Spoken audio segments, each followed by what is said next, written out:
What is going on, everybody? Welcome back to JellyGoonTv. Welcome back to all my beautiful viewers and subscribers, of course. Have you ever heard about propaganda and shit like that? Like people they telling stories that is not really, happening. This video is stop repeating these military lies. So apparently there's a lot of lies in the military that is not really true. So we're gonna dive into this and see what the causes are. Not what the causes are, but what the situations are, what the lies are. If you haven't already, please hit the like button down below. Please do subscribe to the channel and let's get into this.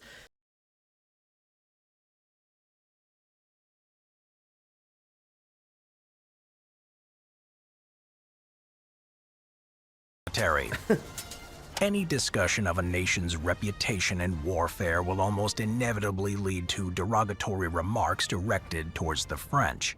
Their military exploits are the punchline of countless jokes, memes, and other disparaging comments. That is so true. Also in Europe too, man. I'm just saying right now. But Germany is the biggest joke. Like 3 weeks, they overtook the country. So yeah, I guess, Lampooning them as I don't know if that's true, but these things, they get spread around. cowards or inept on the battlefield.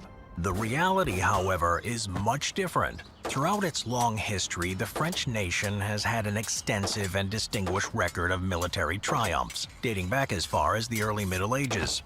In actual fact, for millennia, French soldiers have fought and died with courage, skill, and distinction. That is true. The story of French military history begins in the wake of the collapse of the Western Roman Empire. The Franks, a Germanic tribe from further east, pushed westward into what is now France.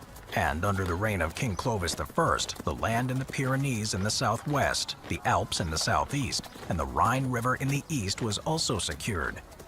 Though these borders would shift countless times over the intervening centuries, the rough area of French territory had been established. Clovis's descendant, Charles Martel, played an integral role in world history. In 732 AD, he and his Frankish army prevented the Arabo-Umayyad dynasty advance into France, inflicting a crushing defeat on their enemies at the Battle of Tours. With this victory, the ever-rising tide of Islamic expansion into Europe was halted. Throughout the Middle Ages, French forces fought in numerous wars against other European powers. I know the biggest enemy was England, 100%. Most extensive campaigns were against the English. During a series of conflicts now known as the 100 Years' War, the French would suffer significant defeats at several battles, including Crécy, Poitiers, and Agincourt, and would later see much of their land devastated by English raids. In spite of these setbacks, the latter portion of the conflict saw the French drive the English from their lands on the continent.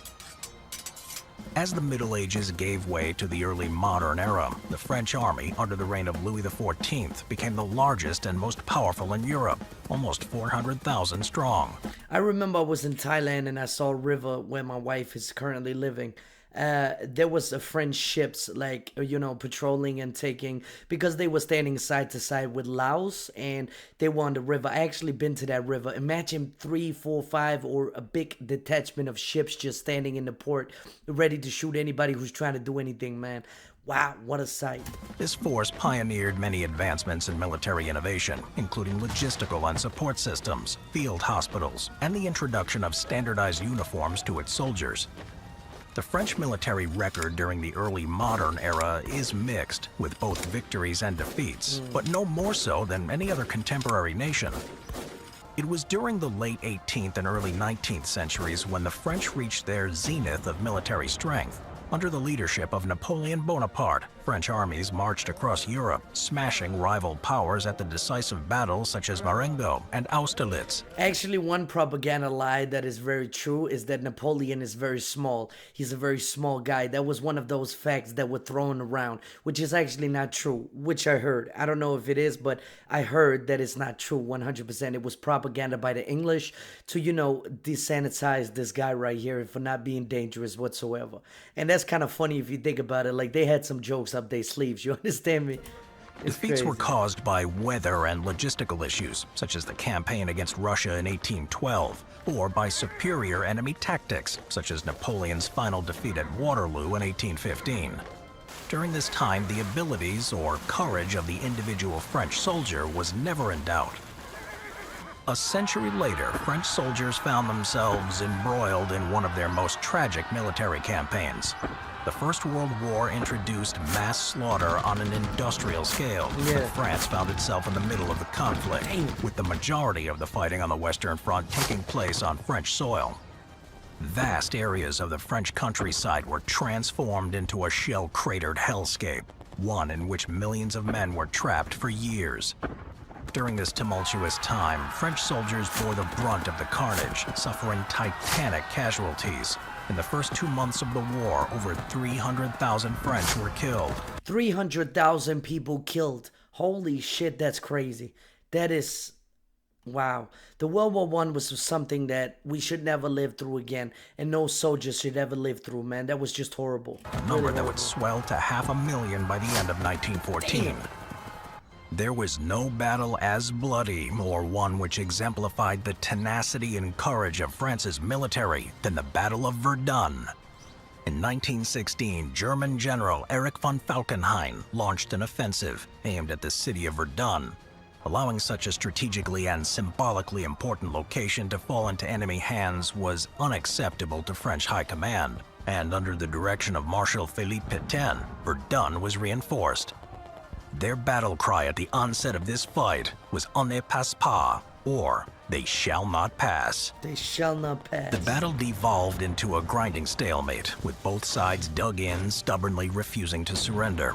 Over 40 million artillery shells were fired during the fighting. Damn. By the end of the 303rd day, 162,000 French soldiers had lost their lives, with another 377,000 wounded, missing, or captured. Damn, that's crazy. That's a lot of numbers, man. True to their That's just a lot of lives just laid down for what? Nothing. The World War I didn't even make sense whatsoever. word, the French held their positions, and the Germans didn't pass those French positions. In the face of these and other monumental losses, the French military did in fact mutiny during the First World War. Strangely enough, however, they didn't lay down their arms. These men stayed in their trenches and continued to resist the Germans, but refused to participate in futile attacks against the heavily entrenched enemy positions. In the words of one group of mutineers, "You have nothing to fear. We are prepared to man the trenches. We will do our duty, and the Germans will not get through. But we will not take part in attacks which will result in nothing but useless casualties."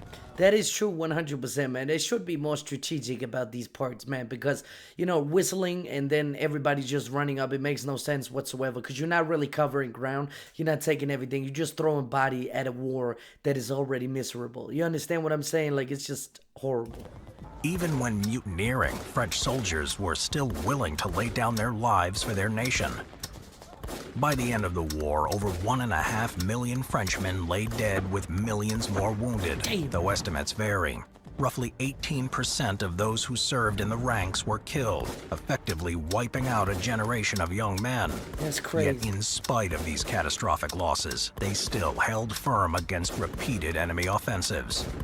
It was a generation. French people are really strong, 100%, man. They really do believe in their own country. They really do believe in their own, you know, establishment. It's just amazing. Later that France would earn its reputation as an inept military power, but this is far from the truth. After the outbreak of the Second World War, France and Britain declared war on Germany. After finishing off Poland, the Wehrmacht turned its attention west, breaking through the Low Countries and driving into France to circumvent the Maginot Line, a formidable series of defenses that ended at the Belgian border. The oversight by French high command, as well as advances in fast-moving maneuver warfare, caught the Allies off guard, and France was overrun in 6 weeks, an astonishing feat by any military standard. It was due to this fast capitulation that France gained an undeserved reputation as a nation of cowards with an incompetent military. This, however, is not a fair assessment. Other powers struggled against the German war machine, but had other advantages that France lacked. France didn't have the protection of the high seas enjoyed by Britain or the vast landmass of the... Now, I just want to say one thing that is 100% true right there. England was very lucky. Now, they did get bombed, but they didn't really get invaded because of the sea. If the sea was not there, there would be a different story, 100%, man. They always protected by sea. The problem with America is that it's so goddamn far away that nobody really can attack it but Japan. And if they were in Europe, America, they would have a different, different picture 100%. Now, Now, Europe always been on the front lines. We always fight no wars on the ground. We never really sent forces overseas and just did a job. Of course, the Vikings, of course, all this stuff. But I'm just saying, man, we mostly fought our wars here on the ground. You know, it's just, wow, it's amazing, man. The French people really took a lot of things, man. They really did. Soviet Union and were overrun in short order. Even when defeated, the French people still fought on, both in exile and as partisans. The French resistance played a vital role in frustrating German plans on the Western Front. Their sabotage, assassination, and intelligence-gathering operations were a key component in the success of the D-Day landings in 1944. They did their part. 100%. To this day, the French resistance is seen as the symbolic representation of all resistance movements. After the Second World War, France was involved in many conflicts around the world, particularly in former colonies such as Indochina and Algeria. During the global war on terror, the French military provided support in the US-led invasion of Afghanistan. In addition, French air power effectively enforced no-fly zones over Libya, which allowed rebels to overthrow the dictator Muammar Gaddafi. French forces have also been at the forefront of anti-terror operations in other parts of Africa. They are currently the only NATO nation to participate in Operation Barkhane, which combated militants in West Africa. Currently, around 3,000 French soldiers are stationed in Chad, the Ivory Coast, Mali, and other nations. One of the reasons for France's poor reputation can be attributed to their methods in these low-intensity conflicts. While most other nations use a more flashy shock and awe approach to combating terrorism and insurgency, France employs a more subtle strategy. In 2007, in order to stop an incursion of rebel forces in the Central African Republic, France sent 2 waves of paratroopers and a single fighter jet to halt the advance. No more than a few dozen were involved, and the French press didn't pick up the story until weeks after. That's amazing. It's this precision approach that lacks the same fanfare of other nations, which helps contribute to the popular conception of France as lacking military ability. Throughout the long history of their nation, the French have had military successes and failures, but no more or less than any other nations. That's true. Their reputation as a nation of cowards who surrender at the slightest provocation is not only unfounded, but based on biases and misconceptions that don't take into account the countless acts of bravery and martial success of the French people. That is 100% true. I just want to say the French people are really brave in that they always fought their wars, they always did their thing. You can't take anything away from the French people, 100%. Cannot.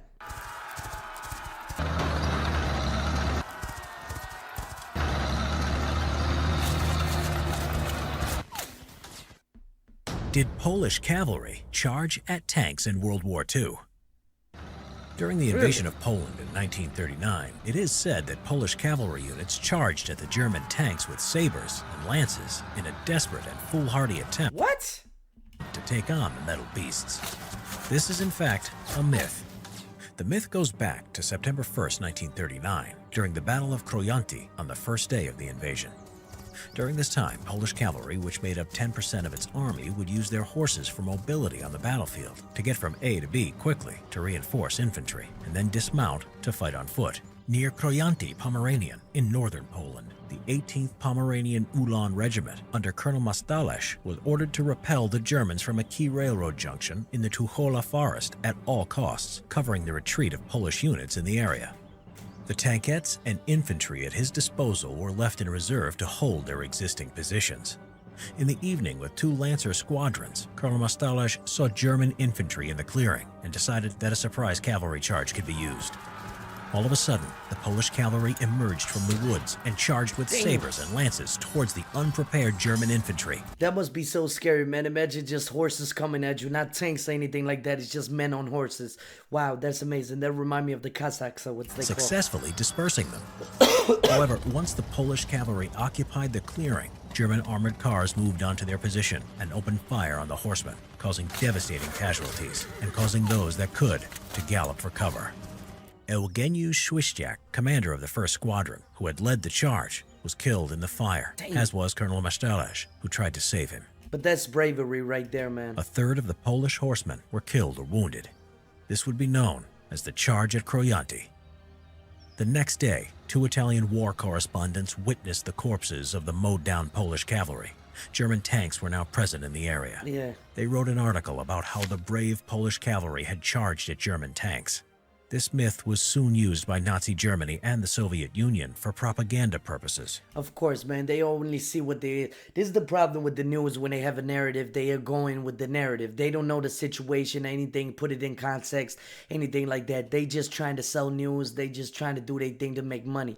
Man, it's just horrible when you see these things and you see these stories. To portray 100%. their Polish enemy as using outdated tactics and its commanders as foolishly wasting the lives of their men.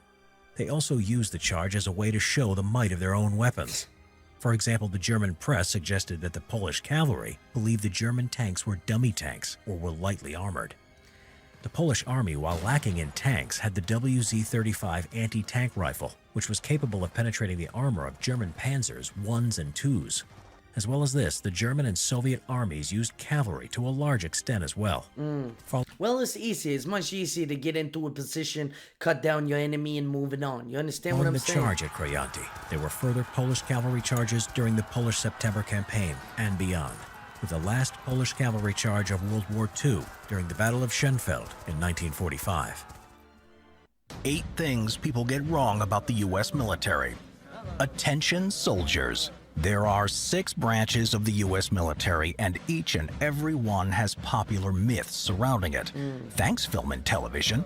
But is it true that you can run away and enlist in the Army? And how often do you really have to drop and give him 20? Turns out, we've got a lot wrong about how the U.S. military works. Number 1, all veterans have dangerous PTSD. Yeah, that's not true. That's not true whatsoever. We always assert veterans with deep PTSD, but it's not really true, man. Sadly, studies have shown that of all the Iraq and Afghanistan war veterans, those displaying PTSD make up, at the lowest, 13.5%, and at the highest, 20 to 30% of personnel. There is an unfortunate stereotype that these veterans are prone to outbursts of violence as survivors of PTSD. In fact, in a 2021 survey of 2,000 Americans, 26% believe that people with PTSD must be violent or dangerous. They not, man. They just saw some shit that other people don't see. You understand what I'm saying? Like, rest in peace to all these veterans who killed themselves. You know, rest in peace to themselves. I hope they have the best life ever, because they did some things that, you know, not everybody is capable of doing. Do I agree with the wars that is fought? No. Soldiers, they just, you know, they take orders and they do it. But this view of PTSD has been exaggerated by the media, leaving the average person to believe anyone who comes back from war is a firecracker waiting to go off. Although it can be a symptom of the illness, it's a myth that PTSD automatically equals a violent person. That is the overwhelming majority of people with PTSD live regular day-to-day lives upon returning home and do not harm others. Number 2, enlisting is easy. There are plenty of TV shows and movies where the troubled young kid runs away and enlists in the Army, disappearing from his family seemingly overnight. But this is incorrect. It's nowhere near as easy to join the military as the media makes it out to be. No branch of the armed forces will take someone without at least a high school diploma or possibly a GED. And depending on the branch of the military you want to go into, there can be some strict requirements. Officer positions are competitive and require at least a college degree, although many actually also have a post-grad certification. Damn. In the Coast Guard, you can't have more than 3 dependents. So it's not really just dumb people with guns, you understand me? This is actually smart people. I like that. I like that a lot, man. The military is really, you know, they gotta be superior. 100%. And in the U.S. Air Force, you must be a certain height, weight, and vision, among other requirements. Nice. But there are 5 pieces of criteria you must meet no matter which branch of the military you're interested in joining. Number 1, we've covered. You need a high school diploma. The rest are: Number 2, be a full citizen of the United States or a resident alien. Number 3, be at least 17 years old. Number 17? They don't do 18 anymore? Number 4, pass a medical exam. Number 5, pass the ASVAB. ASVAB stands for the Armed Services Vocational Aptitude Battery Test and is part of its own myth. Number 3, the ASVAB isn't important. The ASVAB is a test that assesses your mathematical reasoning, understanding of mechanics and science, word knowledge, as well as your ability to assemble objects. No matter what part of the military you're interested in, you will take this test. But some people believe the ASVAB doesn't matter and that you can get into the U.S. military without passing this crucial exam. This is not true. Every branch of the U.S. military requires a passing grade in this test, although what that score is varies from branch to branch, with the U.S. Air Force having the highest score requirements to join. Number 4, the drill sergeant will drill you into the ground. Drop and give me 20. Thanks to television and movies, we believe that training is brutal, with a sergeant continually screaming in your ear, forcing you into backbreaking amounts of exercise, and the punishment of cleaning the entire mess hall with a... This is actually things we got from movies. Yeah, I never really seen it in real life, you understand? I always seen it in TV series or movies. Yeah, I'm actually curious. But while this may have at one time been true, this is not an accurate representation of the military and its trainers today. The U.S. military has now banned hazing in any form and has a zero-tolerance policy for those caught doing it. Although it may still take place, it is no longer encouraged or officially sanctioned. True. Instead, the U.S. Army calls it fundamentally in opposition to military values, and drill instructors can no longer treat recruits however they may like.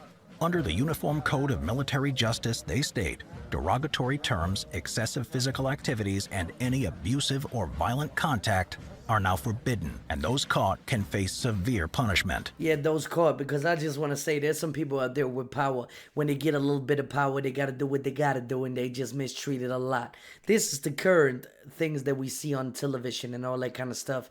But there are some people that is very bad and just doing whatever they want to do, man, 100%. Number 5, the pay in the military is low. Many people believe that those in the military are extremely low-paid public servants who struggle with their salaries. But like any other job or industry, pay can vary dramatically in the U.S. military. The base pay for new Army recruits who have been in service for under 2 years is lower at $21,999. But this increases with length of service. 4-star generals who have been in the military for 20-plus years are able to earn a much larger $203,698 per year. And depending on the state and military branch, they may also only be taxed on their base pay, with all extra income their own to keep. That's awesome, man. Plus, those in the Army are able to stretch their pay further than other professions with additional compensation and benefits, such as providing bonuses for food, health, housing, higher education, as I mean, you ready to lay your life down. I guess you got well as being given 30 annual vacation days. Army service can help soldiers pay for college with the post-9/11 GI Bill program, for example, providing steep discounts on tuition, as well as bonuses for accommodation and books. Depending on the length of service, the program can cover some or even all of one's public college fees. That's amazing, man. And for private and foreign college tuition, up to $25,000 annually. Number 6, everyone in the military has seen active combat. With troops fighting in the Middle East and stories of active combat on the news, many people believe that everyone in the military goes to war. Not really, because you have to have people inside the base, the HQ.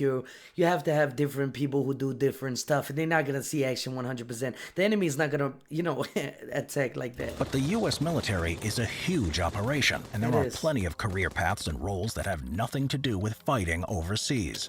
For example, you could become a programmer, administrator, civil engineer, or psychiatrist, among many other options. And the newest branch of the U.S. military has nothing at all to do with combat. Called the U.S. Space Force, it was established in 2019 as the world's only independent space force.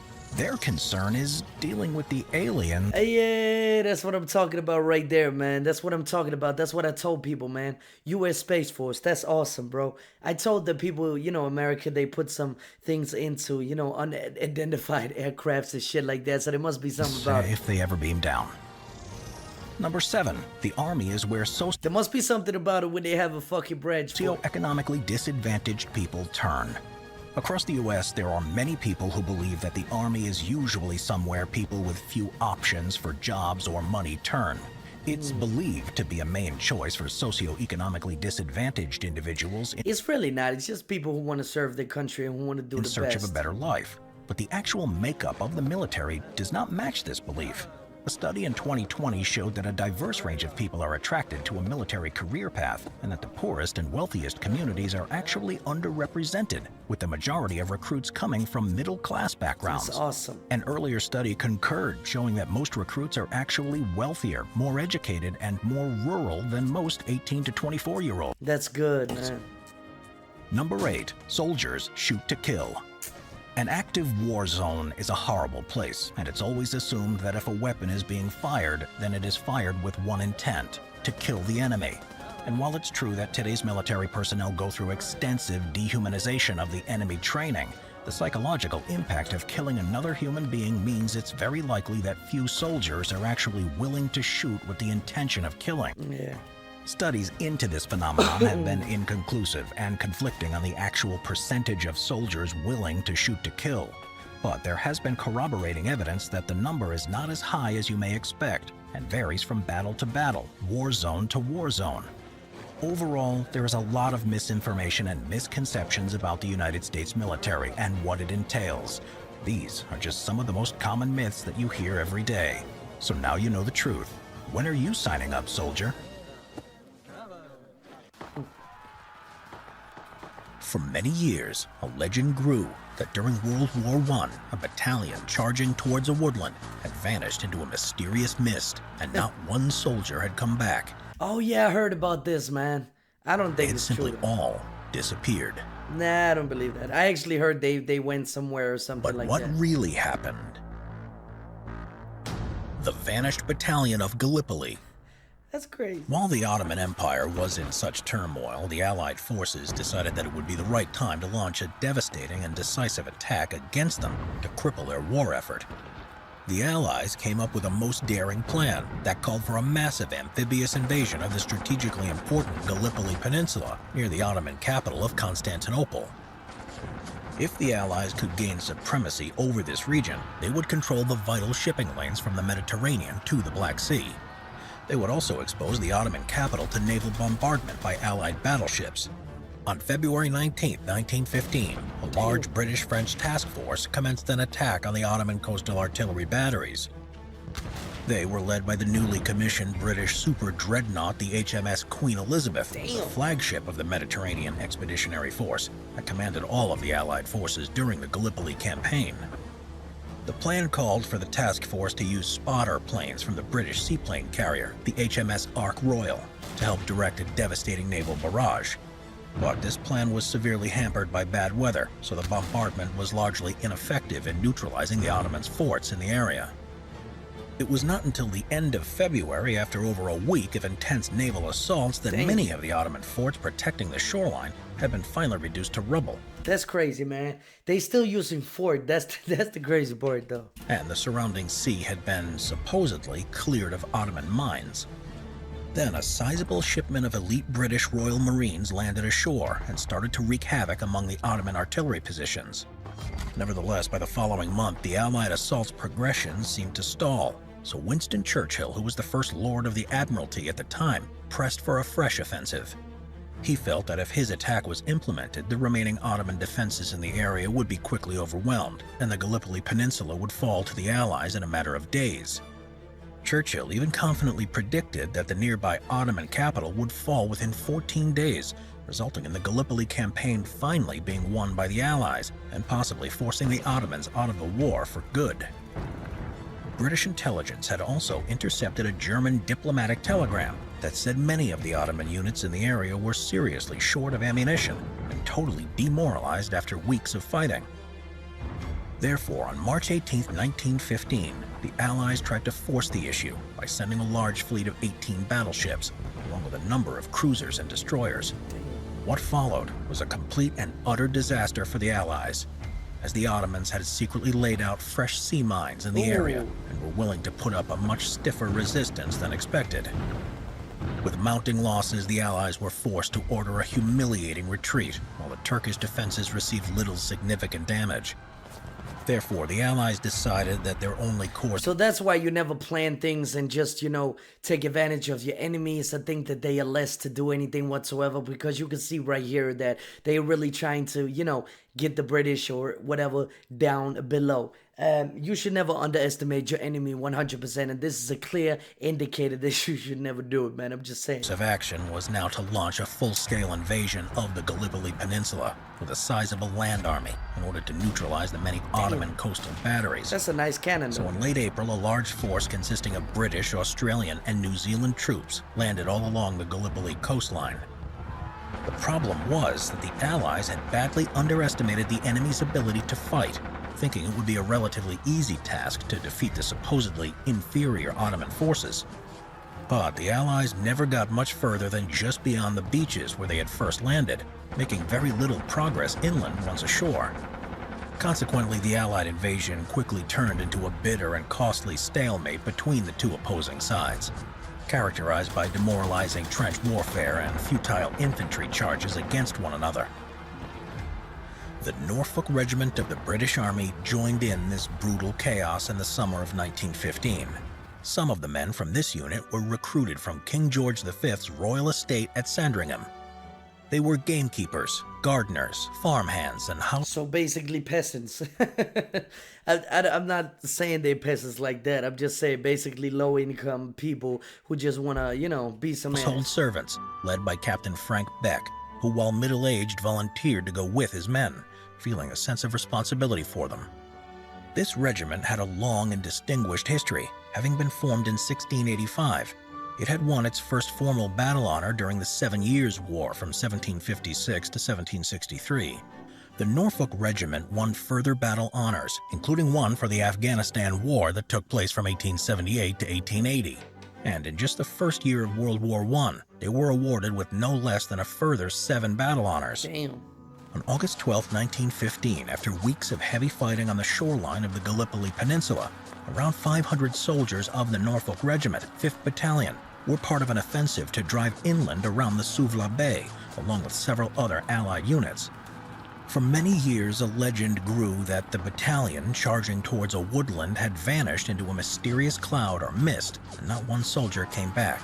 They had simply all disappeared. Nothing more was ever seen or heard of any of them. They charged into the forest and were lost to sight and sound, Sir Ian Hamilton wrote. But what really happened to these men? The 5th Battalion... That's kind of crazy that you just go into a mist and then you disappear and your enemy is disappearing. I would be like, what the... initially pushed forward down a muddy, waterlogged farm track, making their way into enemy-held territory, when suddenly and without warning, they came under relentless gunfire from a nearby Ottoman machine gun emplacement. This managed to wipe out around 1/3 of their number in just a matter of seconds. Damn. The survivors of this onslaught quickly split into 2 groups. One headed for cover in a nearby abandoned farm and vineyard, while the others made their way to the safety of some cottages a short distance away.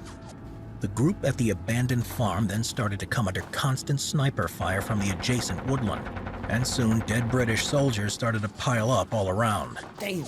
In the ensuing chaos, most of the regiment's officers were killed, including its commanding officer, Colonel Sir Horace G.P. Beauchamp. War records noted that after the engagement, 16 officers and 250 enlisted men of the 5th Battalion were listed as missing, presumed killed or captured in action. A few weeks after this conflict, the newspapers back home in Britain accurately reported this event, including personal testimonies from some of the survivors of this massacre. But as no bodies could be recovered, the 5th became dramatically known as the Vanished Battalion. That's crazy, man.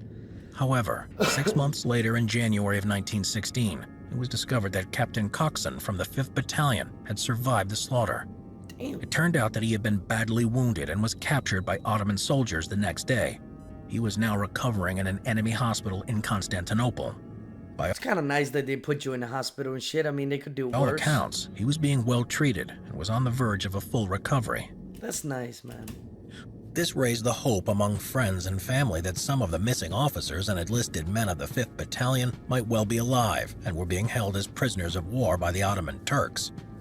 When the war finally ended in 1918 and the Allied prisoners were returned home by the defeated enemy, none of them were from the 5th Battalion, apart from Captain Coxon and another officer, 2nd Lieutenant Fawkes. Despite several further inquiries from the British authorities, the Ottomans categorically stated again and again that all Allied prisoners had been returned and they had no records of any other 5th Battalion soldiers being captured from that area in August So they basically got away. They just, living. of I don't know. 1915. It was not until the late 1960s that fanciful and incorrect theories started to emerge about the actual fate of these vanished soldiers. Some said that they were captured and brutally executed by the Ottomans, who had a reputation of not keeping prisoners. Another popular theory was put forward by several members of a New Zealand unit that was fighting nearby during that fateful engagement. They claimed to have seen the men of 5th Battalion march down the road towards the enemy, and then suddenly becoming engulfed in a mysterious mist, never to be seen again. Some people even theorized outlandishly that this meant that a supernatural or extraterrestrial force had taken them. The truth of the matter is much more down to earth. As in 1919, just a year after the war had ended, a Commonwealth War Grave Registration Unit was allowed back into the area around Suvla Bay, and they recovered a number of bodies, most being from the Norfolk 5th Battalion. Despite only a few being individually identified, their unit insignia could clearly be seen on their tattered uniforms. In fact, of the missing 266 soldiers of the vanished battalion, 180 were eventually recovered from the area. Damn, that's messed up, man. Most of these were found buried together in a ravine, having been placed there by a local farmer shortly after the battle. As for the Gallipoli campaign itself, it dragged on for nearly a year after the Allies finally gave up and withdrew from the peninsula on January 9, 1916.